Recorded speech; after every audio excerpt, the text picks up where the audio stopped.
Tom Gunn here with you again with another small tool haul. In here I got some items I picked up for a total of $5 at an estate sale. I'll run you through those, as well as a really nice tap and die set I picked up on what used to be known as Let Go is now called OfferUp. Like I mentioned recently, Let Go has switched over or merged with another online selling company called OfferUp, and I just wasn't familiar with the platform, and it's been a while since I bought anything on it. If you remember in the past, I picked up this really nice Irwin set. It's like brand new for $30 on OfferUp. And just to put this set in comparison, look how massive this tap and die set is. So I've been looking for a metric set. I recently picked up a Chinese mini lathe. Has a lot of metric threads in it. They come all boogered up. Wanted to chase them.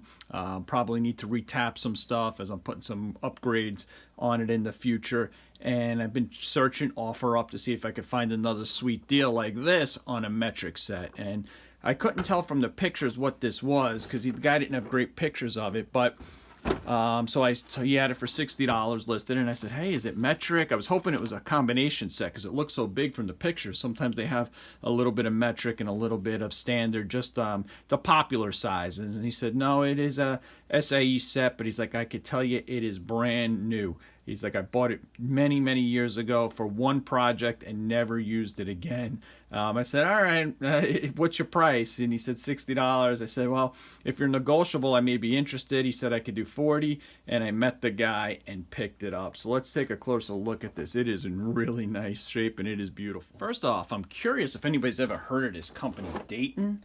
It looked very similar to some of the Craftsman stuff, so I don't know if they were rebranded. Whoever was making these for Craftsman at the time is made in the USA. 20 to 30 years old is what he estimates it to be.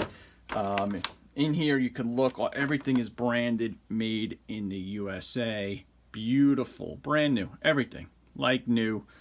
And like I said earlier, to put this in perspective, let's compare some of the sizes here. So here's the taps that are in here, and look at the size difference. Wait till you see the difference of the dies. So I was actually really glad I picked this up because it's going to be more versatile for me for sure.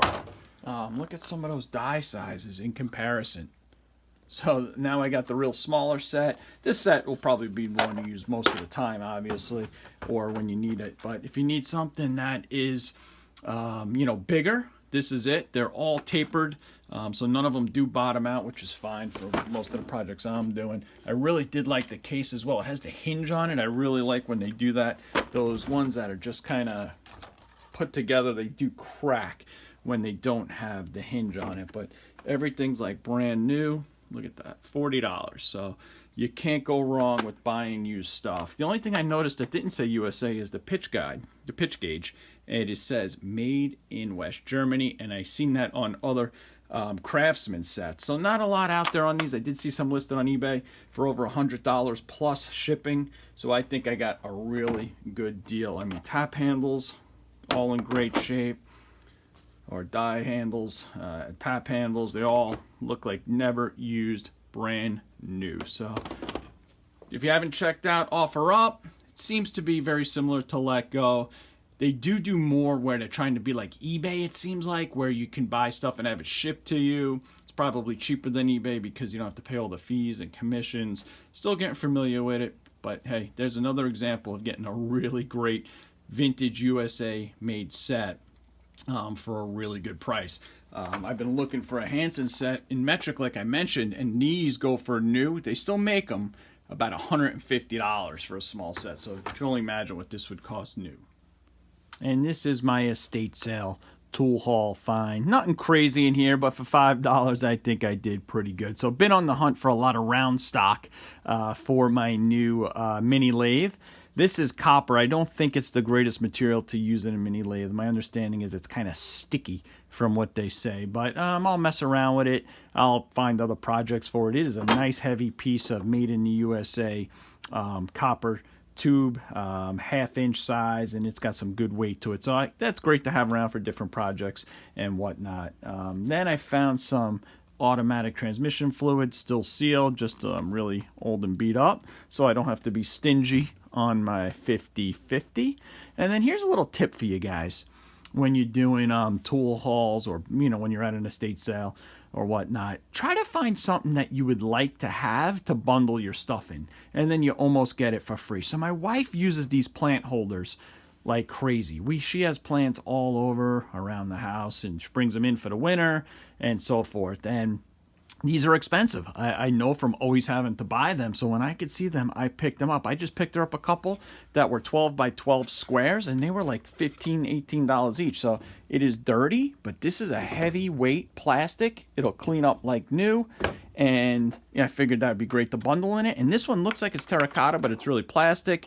And this could easily be painted with a couple of coats of paint, black, white, whatever she wants it to be. And I basically paid nothing for those because that's where I bundled my little odds and ends in. All right, so let's see what I got in there.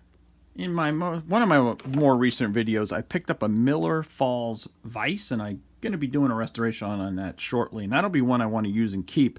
But I came across this 6.5-inch Miller Falls pliers.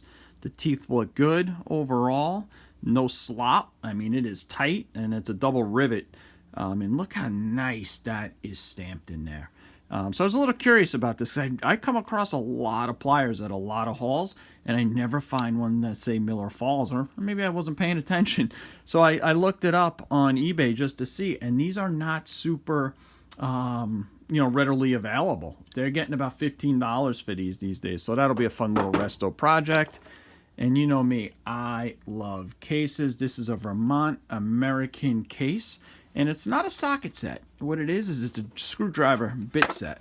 Not a complete set by any means, but it has the handle that fits perfect. And look how nice this will be for all those spare bits you got all laying around. This will be a great little project to refill. I actually just sold a set of Vermont American on eBay of some bits I picked up, new old stock, and I got $30 for them, and I basically paid nothing for them. So this will be a fun little project. It's a great little kit. And that was like kind of my favorite find there. Just some more round stock, like I told you I've been looking for. So I found a little cheap piece of aluminum round stock, some shims, some big all thread. This is always good to probably throw in the lathe and turn down. Piece of aluminum, do a project with. Some more material that I could probably turn down. That's what I'm kind of looking for, things I could throw in the lathe. A little piece of copper on here, pipe on the end, maybe I can turn down that. That is really, oh, look at this, how funny. A little bit of a bit that goes in the lathe. So I was looking to see, I got excited when I saw this. Oh, maybe they have a lot of other tools that could go for the lathe, but no, that was it. Some shims, and look at this, the last item in here. A tiny little screwdriver. And just to put this in comparison, let me compare it to a mini for you. So look at that. Is that pretty cool or what? I mean, you can see that is a good ½ inch. About a ½ inch shorter and definitely less diameter. Let's wrap this video up. Hopefully you liked this video. I have some more coming out. I'm doing a vise restoration that'll be out shortly, as well as I'm gonna eventually work on this axe handle I picked up, or an axe I should say. It's a 1940s Boy Scouts axe. I'm looking forward to that project as well. So hit that like, hit that subscribe button. Taking one last look at everything here. I should also mention that wood was in there. I threw that in my $5 bundle, 2x6 24-inch piece, and it just seemed pretty straight, and I could use that to mess around on my router or make a base on something else. Look how nice that is though, huh? $40, made in the USA. Cannot beat that. And then I just want to show you this screwdriver. I was playing with it a little bit as I was moving it around. I love the size of the handle. Really nice handle, so I'm excited to get that filled up with some bits. If you'd like a channel sticker, Tom Gun Tools, made in the USA, just shoot me an email at tomguntools@gmail.com. Alright guys, thanks for watching.